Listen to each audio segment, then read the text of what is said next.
नमस्कार आप सभी को। आप सभी के डिमांड पर एक बार फिर से एक शॉर्ट वीडियो लेकर आया हूँ। आपके सामने एक क्वेश्चन देख रहे हो कि एक समांतर चतुर्भुज से क्वेश्चन है।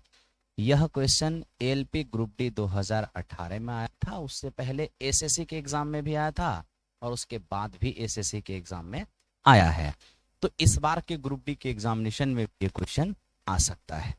तो आप सभी ये समझें कि समांतर चतुर्भुज के अंदर बनने वाला ये सबसे अच्छे क्वेश्चन में से है। ठीक है, जहां पर समांतर चतुर्भुज आप जानते होंगे आमने सामने की भुजा बराबर होती है, ठीक है, और पैरेलल होती है। होता क्या है कि दो लगातार साइड देकर यानी इसकी संलग्न भुजा देकर और दो डायगोनल में से एक डायगोनल देकर कोई दूसरा डायगोनल पूछ देगा। यानी कि समांतर चतुर्भुज के भुजा और डायगोनल में यही रिलेशन होता है। क्या? तो विकर्णों के वर्गों का योग बराबर 2 इंटू आसन्न भुजा के वर्गों का योग, है ना। क्या मैंने कहा? विकर्णों के वर्गों का योग बराबर 2 इंटू आसन्न भुजा के वर्गों का योग। अब इस क्वेश्चन में देखिए पैरेललोग्राम की ये दोनों साइड दिया हुआ है, ठीक है। एक साइड आपको 12 दिया है और एक साइड 8 दिया है, ठीक है। उसके बाद दो डायगोनल में से एक डायगोनल 10 दिया हुआ है, दूसरा डायगोनल आपसे पूछ रहा है। डायरेक्ट कंसेप्ट पर क्वेश्चन है। आइए, एक डायगोनल 10 दिया हुआ है तो 10 का स्क्वायर प्लस दूसरा डायगोनल निकालना है, उसको एज इट इज रहने दें।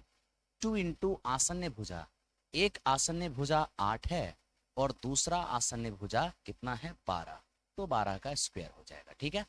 अब यहां से अगर हम D2 फाइंड करते हैं तो ये क्या होगा? 144 और 64, ठीक है। 144 में 64 जोड़ेंगे, 208 दूनी कितना? 416।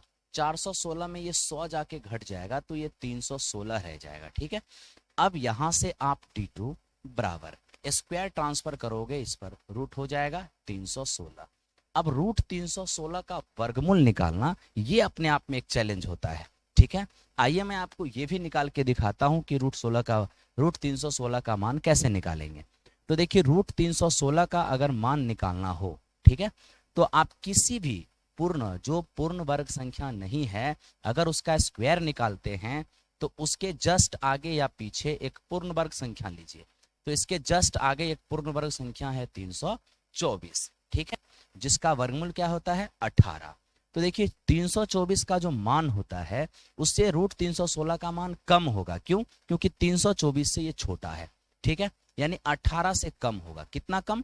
तो 316 और 324 में कितने का गैप है? 8 का गैप है।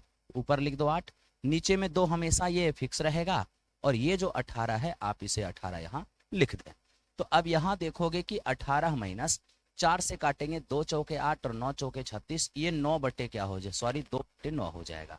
फाइनली यहाँ से 18 और माइनस ये क्या होगा? 0.2। जैसे ही घटाओगे आ जाएगा 17.8। तो इस क्वेश्चन का आंसर हो गया 17.8, ठीक है। तो इस तरीके से आप स्क्वायर रूट भी फाइंड कर सकते हो और मान भी फाइंड कर सकते हो। तो कैसा लगा ये वीडियो? किस तरीके से आपने इसको देखा?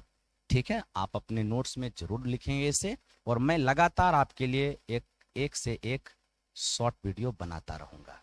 धन्यवाद, थैंक यू।